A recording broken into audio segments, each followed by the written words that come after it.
What's up, weirdo? Shade Tree Surgeon here right now, squinting in Flint, Michigan. And why am I in Flint, Michigan? Well, a series of unfortunate events have led me along this path to be squinting in Flint, Michigan. I got here with a one-way plane ticket, and my only way home is currently this 1974 Winnebago. Fingers crossed will get me back to Tampa. Why am I driving around a 1974 Winnebago? Well, I haven't actually driven it yet.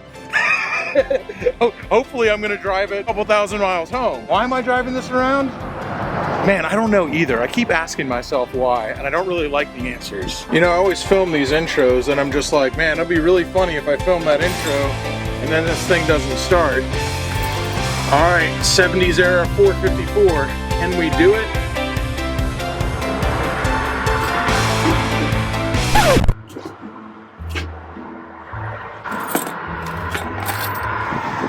Maybe not. Well, it doesn't exactly fill you full of confidence when your first experience with the vehicle, it doesn't even leave the parking lot.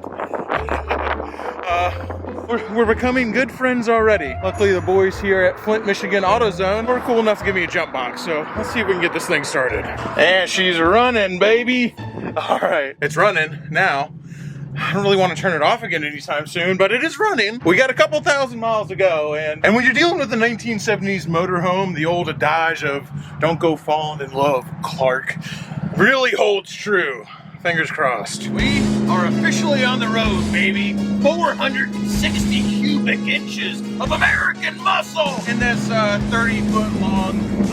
This 30-foot long. It looks like a roach coach. That's what it looks like to me. If any of you guys have ever been mechanics or worked on a construction site, you know exactly what the roach coach is. And this thing from the outside definitely looks like an old school roach coach. Like I'm 100% getting the cucaracha horn for it. Anyway, I just put $125 worth of gas in it because that's as much gas as my card will let me put in at one time. And let's see if it can do 8 miles a gallon at least. I don't really like to go above 70, but believe it or not, this freaking gigantic land barge with a 3-speed automatic, no overdrive, will actually do 70 miles an hour, and the motor doesn't even sound upset about it. Now, in the 80s, they changed the speed limit to 55, but, you know, in the 70s, when this thing was made, fuckers were going as fast as they wanted on the highway, so let's leave Flint, Michigan behind. I've officially flown from Tampa. I flew from Tampa not even this morning, this afternoon, and I'm heading back the same day cross-country. It's cross-country the short way. Michigan to Tampa is definitely the short way across country, but you know, when you start out the day in Tampa on an airplane, you come out here to Michigan, all of a sudden in the middle of Flint, which by the way, nothing is open up in Flint on Sunday. It took me a half an hour for an Uber driver to respond at the airport, and literally no taxi cab would answer the phone. Flint shuts down on Sunday, and my first experience with this truck on my way back home was it not starting. Yeah, even though it's the short way across the country, it feels like an awful long way away right now. Let me show you boys the real secret to driving around a big block Chevy. It's a Chevy. It's 454 cubic inches of pure American power, shitting out bolts and pissing gasoline. I think I said 460 earlier because I'm a Ford guy, and I always said there'll be a cold day in hell before there was a bow tie parked in my driveway. Luckily, this thing's too big to fit in my driveway, so I think we're safe. But the key... Gotta take a little break, man. This thing's this thing's 30 foot of bucking Bronco on these roads, boy. You better be careful. The key to driving around an all-American big block V8 that makes a new noise every 10 miles, earbuds, baby. If I can't hear it, it's not happening. All right, I'm not even pretend that I'm not absolutely whipped right now. It is about 3 o'clock in the morning, and I'm in a Walmart parking lot because, I don't know, man, isn't that where everybody, like, who doesn't know how to RV, parks their RV, Walmart parking lots? I don't know how to RV. I think that you're allowed to just park in a Walmart parking lot and sleep in your RV. I guess if somebody knocks on the window and tells me to leave, I will. And if they don't, this is where I'm sleeping. I'm also sleeping here because I don't know if it's gonna start. So I really want to be next to a place where I can get a new battery. So fingers crossed on both counts. Both that I don't get woken up in the middle of the night and that hopefully it starts. See you guys tomorrow. Oh, and by the way, we're at Point Pleasant Walmart. So, you know, fingers crossed for a third stroke of luck. Maybe Mothman will swing by and want to smoke one of them twisty left-handed cigarettes with me. It's the morning. It's definitely the gray, very cold morning. Well, let me tell you, I learned a couple things about West Virginia. I don't care how soundly you sleep and how cute you put your butt in the air in a Walmart parking lot in Point Pleasant, West Virginia, Mothman will not come cuddle with you, and it is cold. Another thing I learned, I'm from Florida. It is cold. I also didn't find out how to work the heat in this. I found out how to work the heat if the engine's running. I didn't find out how to work the other heat, which does work. I just didn't find out because I'm from Florida and I don't think about stuff like that. Number 3, I forget what number 3 was. Anyway, had to get a jump again. So after running it, not turning it off for about 500 miles yesterday, I gotta assume that the alternator's not charging the battery. Yeah, it's really weird that I can't test it because last time I went on a trip, I swore to everything that was holy. I swore under Mothman's balls, under Sasquatch's taint. I swore to Cthulhu and the great Juju on the mountain that I would never go on another trip without bringing a voltmeter with me or multimeter with me. It's really crazy that I don't have one right now because I swore that so freaking hard. So I'm just gonna have to leave it running in between gas stops and jump it in the morning, I guess. Let's rock and roll, baby. I still got a long way to go before I'll start feeling easy in this thing. So far, so good, though. Or I mean, like, so far, so good for me.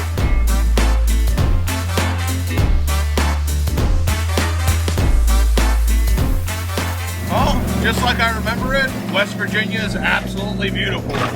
And while I'm very excited to be driving the stabbing wagon here, it'd be a lot more beautiful on a motorcycle. But this thing's still gonna be a lot of fun. I still can't help but want to be on a motorcycle. You know, in taking all this beauty, all this majesty out here, you know, I hear people say all the time, like, man, I've been through all these beautiful places on a motorcycle, but I'd like to go through in an RV or a car because I'd like to enjoy all the scenery. Well, let me tell you what, boys, when you're driving a 74 Winnebago with as much play in the steering as a Point Pleasant lot lizard of the same vintage does in their undercarriage, you pretty much have to pay more attention in this thing than you do on a motorcycle. But just like them old lot lizards with a baggie of fun and a razor hidden in their Bronx wallet, I love the danger.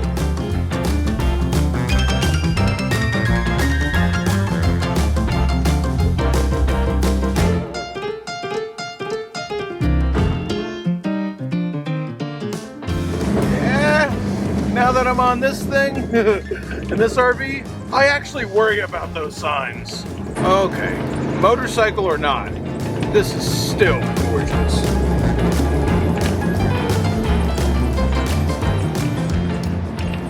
Oh, if you can hear me over this roaring 454, about like 200 very rather ineffectual horsepower. It sure makes a lot of noise doing it. What do you expect from 1974? Anyway, I'm passing through Whiteville, Virginia. I just went through West Virginia. I'm in Whiteville, Virginia right now. Part of Virginia is really, really kind of special to me because this is where I broke down on my Sportster. I was on my way back from doing my MADBR run on my Dirtster, the inaugural adventure, and I had 2 rear tire blowouts in a row within 30 miles of each other, both at 70 plus miles an hour. Needless to say, not exactly my most favorite thing to do in the world, although I managed most of them without any injury at all. I found myself stranded in the middle of Virginia, and who came to my rescue in the middle of nowhere, in the middle of these Virginia mountains, but one long, tall, and deadly herself, my knight in shining 6-inch heels, Blissful Ellie. So it only makes sense that I should return the favor in this 1974, very dicey, isn't really starting all over the road Winnebago. I should return the favor and I should rescue Blissful Ellie. Except I'm not going to rescue her from danger. I'm going to rescue her from safety and boredom and put her in a very dangerous situation. But come on, that's how I have fun. And I'm still repaying the favor. I'm just kind of doing it in my own way.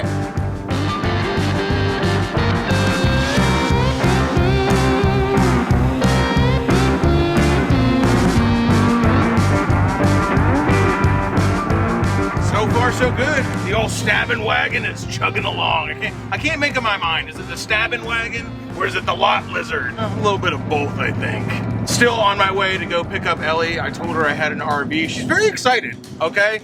I told her she'll probably be able to fit in it. You know, if you haven't met her yet, she's 6'5".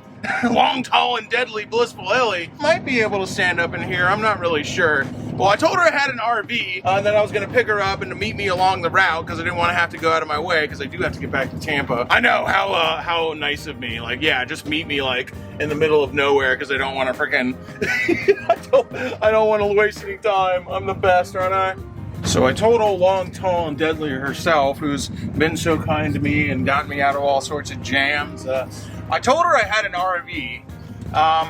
I didn't tell her it was the RV from Jeepers Creepers. I didn't tell her it was a 1974 stabbing wagon with no AC and an exhaust leak and a 454 cubic inches shitting out bolts and pissing gasoline, baby. I didn't tell her it was this, so she might be expecting something slightly nicer than what I show up in, but I told her the truth. It is an RV. I've always been, a little liberal with the truth, The truth takes on many forms, and your boy Shade Tree has always been much more the type to beg for forgiveness than ask for permission. She's already been left at a gas station in the middle of nowhere. She doesn't have much of a choice now.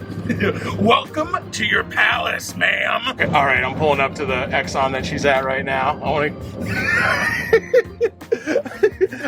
I assume she's gonna know it's me, but I want to get her reaction when she sees this thing for the first time on camera. There she is.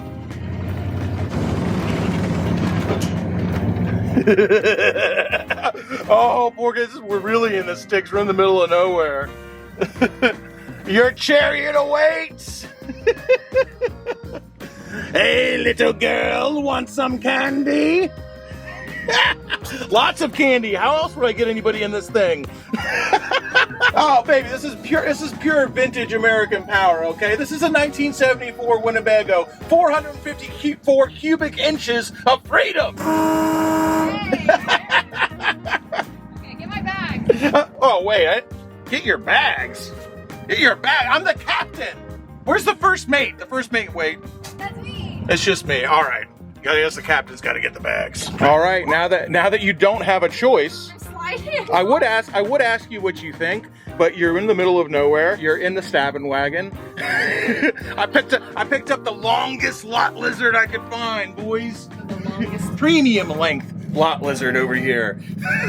I would ask you how you like it, but now that you're in it, it doesn't really matter because you don't really have much of a choice, do you? No, but I like it. What's not to like? Look at that thing. Ride in style, man. Just hang out on the couch. Do your Tootsie pictures here on the couch. The RV lingerie set coming up. 1974. How old were you in 1974? Negative. Yeah, don't answer that. Nobody wants to know. I was too. I was negative years too. All right. The road, it calls us. Also, be careful of your elbows and knees, or else a tetanus shot is going to be calling you. I already know what. Oh, good. You're already set up for this thing. On a pickle and a prayer. We got about 600 miles till Tampa, kiddo. Long, tall, and deadly, and old stinky Shade Tree. Stinky pickle, so. Is it good? Ah, it's so sour. I will not be partaking. No pickles for you? No pickles for me. Don't knock it till you try it, baby. Everybody says no at first. Couple nights in the stabbing wagon. Oh my God. That's all it takes. Jesus Christ.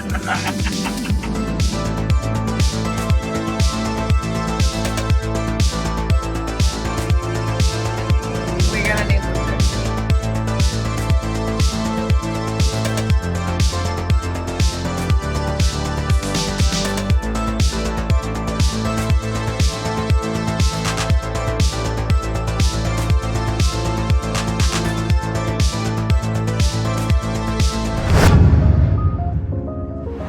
There go Shaylisi and Blissful Ellie up there.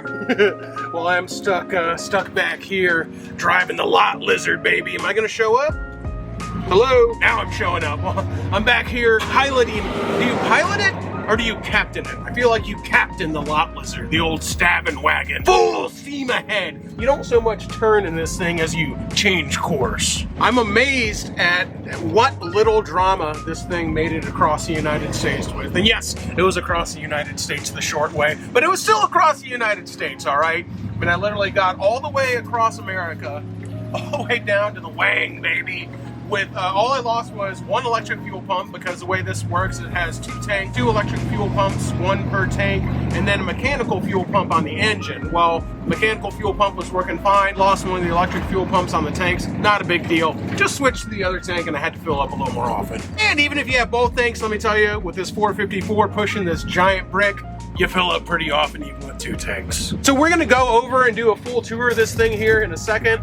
I'm actually driving this thing to Forgotten Angels right now. This is where I'm going to be sleeping for the weirdo campout. So if you're coming to the Forgotten Angels campout, which is the weekend before Halloween, starting that Thursday before Halloween, Thursday, Friday, Saturday, and Sunday. Dave and Cindy getting married on Saturday, of course. If you're coming, this is where I'm going to be staying. Oh, man, you're taking your life in your hands, pulling out in front of me in this thing. Mine too, because this is from the 70s and it does not have any seatbelts up here. I know I'm gonna catch flack for letting blissful Ellie sleep in the back there from all the RV guys. They're gonna be like, there's no seatbelt back there. You can't let her sleep in the RV while it's back. There's no seatbelts up here either, dude. I think I can. This is a steep on-ramp for the old Lot Lizard.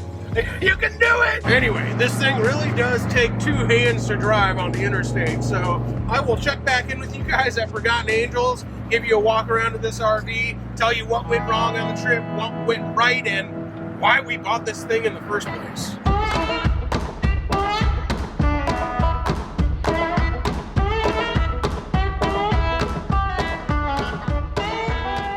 Well, there it is, the 75 stabbing wagon. Or 74 or 75? I should really look at the title because I'm not entirely sure. One of the two anyway, and I guess when you're that old, it doesn't really matter anymore. But yes, it made it all the way across the country with almost no drama whatsoever, to the point where I really have to give you a little bit of a caveat here when it comes to buying something unknown in a place that's very far away and just kind of crossing your fingers and hoping you make it home, which is what I did. And I did that with this vehicle. Now, I brought a full tool roll. I was very much prepared for it to break down or for something to happen. The whole thing is it's a pretty good bet.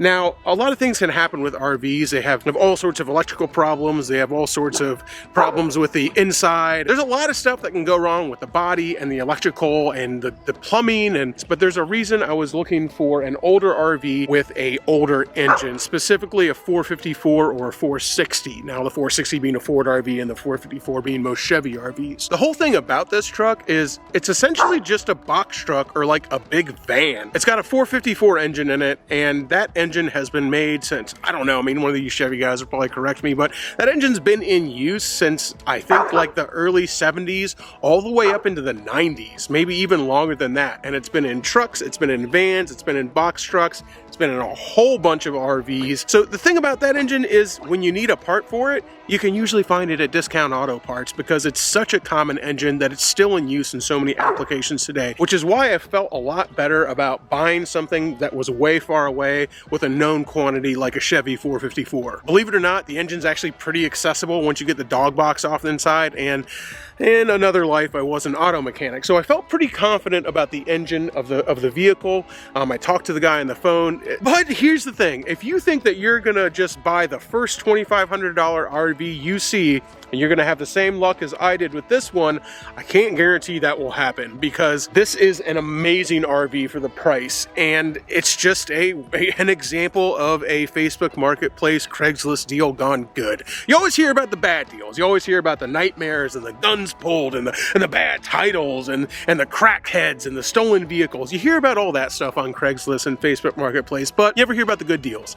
This was a good deal. I called the guy who owned the previous owner of the RV on the phone. He had inherited it from relatives who were the original owners of it. He kept all the records maintained. He was really honest with me on the phone. He was really honest about the description of the RV in the post that he made about it. Then I showed up and there wasn't a single lie made about it. The RV was exactly what he said. It was exactly in as tip-top condition as he said it was. It was exactly as nice as he said it was. It drove as good as he said it did. A Facebook Marketplace deal done well. You never hear about those, but you know what? If more didn't go good than they went bad, nobody would be on there. That being said, do your research, do your homework. I still got really lucky with this. And I still rolled the dice on it because all I did was talk to this guy on the phone, cross my fingers and buy a one-way plane ticket to Flint, Michigan. And guess what? It paid off. This thing drove me all the way home with no muss, no fuss. Had to jump start it a few times. And that was about it, baby, other than the fuel mileage. And let me tell you, the fuel mileage is definitely an issue. That's everybody's first question. What kind of mileage do you get with that thing? Bad. Very, very bad. Like bottom of the barrel bad. Like I said, shitting out bolts and pissing gasoline the whole way back. The best I got doing 65, 70 miles an hour was about 7.5 miles a gallon. It should get about 8.5 miles a gallon if you keep it at 55, maybe, fingers crossed, with a stiff tailwind. Can't guarantee that. Coming all the way back from Michigan, you're talking over $400 in gas. So once again, if you're going to buy a vintage RV, and there's plenty of vintage RVs out there for sale for incredibly cheap, make sure that you factor in that thing's going to cost you a ton in gas. So if you're planning on just going back and forth across the country willy-nilly, maybe that ain't your best bet. Maybe a van instead. That's not our plan for this. And that kind of brings us along to what is our plan for this RV? Why did we buy this? If you've been watching the channel for a long time, you'll know that me and Shaylisi go all over the country and we end up buying just incredibly dubious vehicles with with very modeled pedigrees and crossing our fingers and trying to ride them very long distances back home. We've done everything from a 79 Shovelhead in Portland, Oregon, a couple of Silver Wings in Portland, Oregon. We've rode back from California, pretty much all over the place on bikes that are just kind of flying on a wing and a prayer. A lot of times it's gone bad. Most of the time it's gone good because God loves an idiot. I can't think of any other reason why. Now here's the thing, whenever we do all this cross-country stuff, let me tell you, when you're riding a motorcycle from one end of the country to the other, we have a lot of friends and a lot of people that we'd like to meet in between there. When you're riding a bike, you don't always get to do that because we're on a schedule. We have jobs here, we have stuff we have to do in Tampa, so we're never just like, oh, we can just be on the road for a month. That's not how it works. So we've got all these miles to do and we end up getting to a city and all of a sudden we're in Las Vegas and we go out and have one beer and we go back to our hotel room and go to bed because we had to drive 10 hours through the desert to get there. You make a post and I've got 10 people going like, well, dang dude, I'm in Las Vegas. I would have loved to have a beer with you. I would have loved to have a beer with you. There's not one of my favorite things about YouTube is it's made the world a smaller place for me.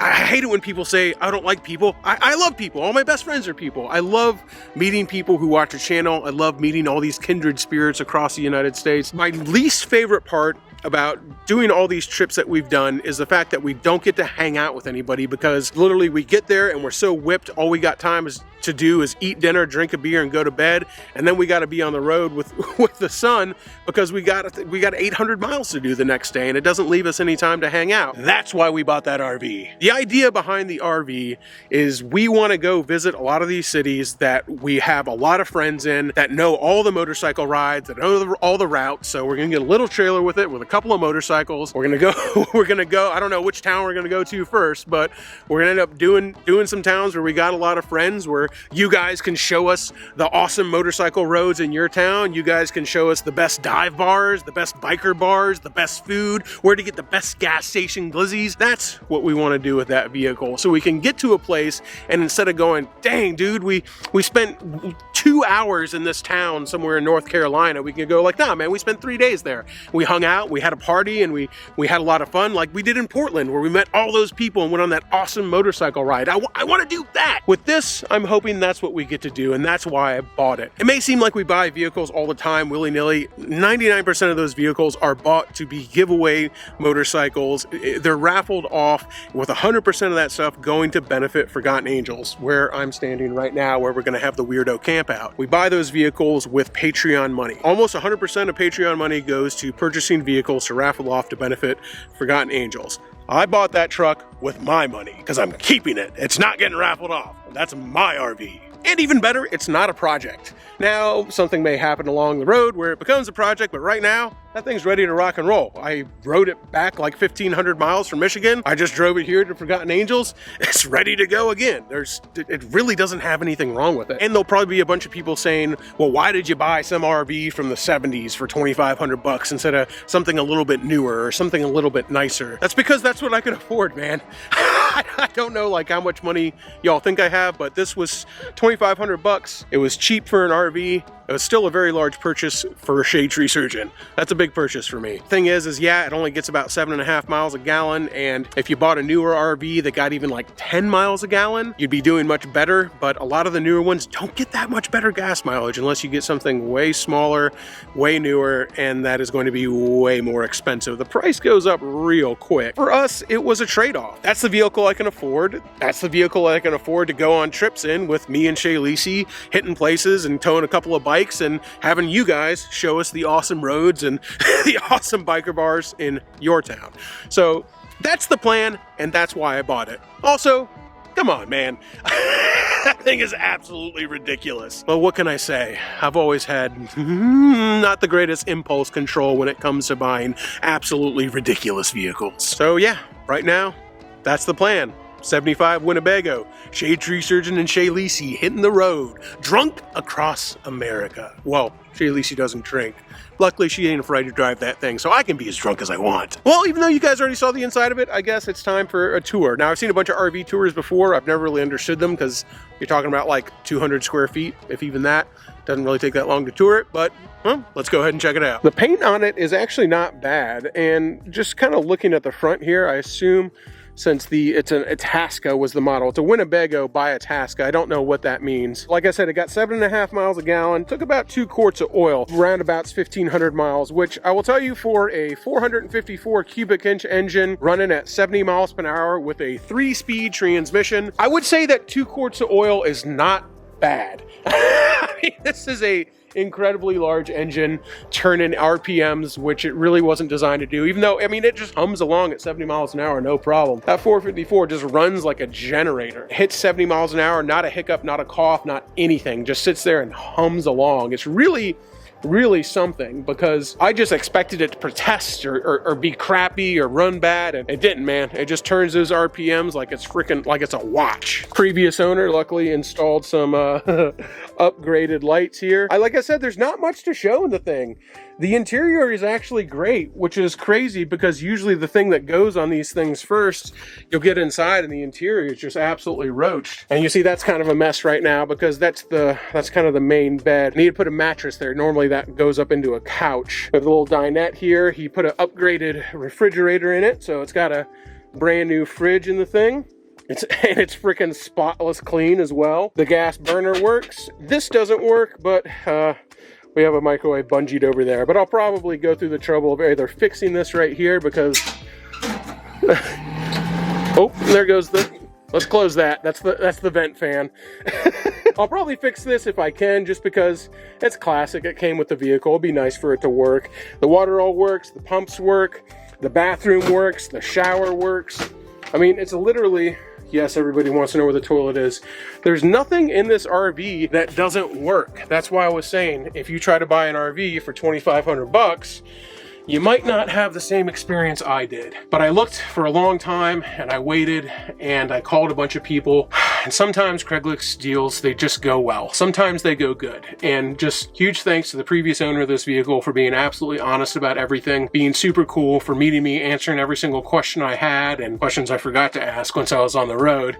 Really cool guy. If you're watching this right now, you're the freaking man. And I'll just go ahead and leave this video off with saying, yes, the Weirdo Campout is on. Forgotten Angels Campout, October weekend. The RV will be here, I'll be here. Blissful Ellie's gonna be here, Shay Lisi, Thick Lizzie is gonna be in attendance, and a whole bunch of other cool folks. I know Blockhead will be there, Her Two Wheels will be here. It's gonna be an amazing party, and it's all for a good cause. We're giving away 2 Silver Wings, we're giving away a Humvee. It's a $25 raffle ticket. I'll have a link to buy all those down below. If you guys have heard me talk about this before, before. This place out here, Forgotten Angels, this is the property where we build tiny homes for young men who've aged out of the foster care system. What happens here is, I don't know how it is in your state, but a lot of times in Florida, not a lot of times, but some of the times at least, you'll get bad acting foster care homes who just, a kid will have to go into foster care for whatever reason. They're mentally abused, physically abused, a lot of them sexually abused, just horrendous living conditions, and they end up getting put in these foster homes where the living conditions aren't that much better, but they're enough better that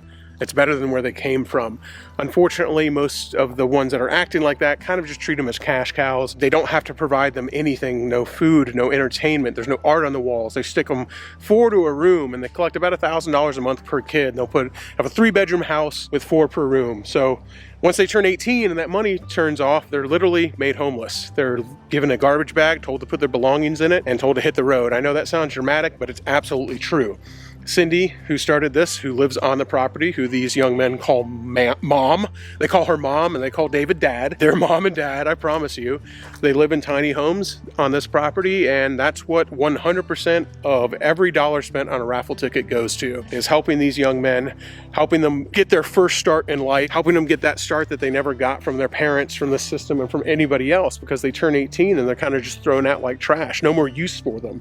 They're not making these people a paycheck anymore, and they're just told to hit the road. They don't have a cell phone, they don't have a job, they have no contacts, they have no life skills, they don't know, half of them don't know how to drive a car, and it's just it's like, it's unbelievable. What's even more unbelievable is what kind of place this is. The amount of love, care, guidance, and mentorship that they receive here at Forgotten Angels. And everybody who's watching this has a chance to be a part of that. And if you can't afford a $25 raffle ticket, that's okay. You can at least tell somebody about it.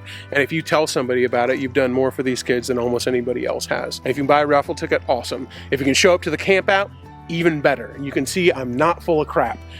It's real. You can come here and you can see this place with your own eyes. I'm inviting you here. Come here. Come hang out with us. Come drink a beer. Come meet David, Cindy. Come meet the young men who are out here rebuilding their lives, they're getting turned into productive members of society. You know, they're not just being left behind. You can be a part of this. And one of the things that drives me wild is everyone just goes, oh, I would like to help, but I don't know how. The problems are too big. Look how horrendous the world is. What could I possibly? You can do something. You can do something, because all it takes is one small moment. All it takes is telling somebody about it. All it takes is buying a raffle ticket. All it takes is don't even buy a raffle, just come out here and view it with your own eyes so you can tell someone else the story. You can do something, even if you're a bad person, because trust me, we're all bad people. We're bad people, but we're doing good things. We're chaotic good, baby. And that's the way I like it, because this right here, all these people, you want to talk about motorcyclists, you want to talk about bikers. Bikers are the perfect example of somebody who chooses their family. You get to choose your family. You don't always have to stick with the one that you were given at birth. And that's why we love it out here. That's why every young man out here, they all learn how to ride motorcycles. They all ride together and they ride with us, because guess what? We're their family now, and that's the start that they're given in life, and that's what we're showing them, and that's why I want you to come out here. I have all the info down below. I hope to see you guys out here, shake your hand, and have a beer with you. Until next time, y'all, keep it weird.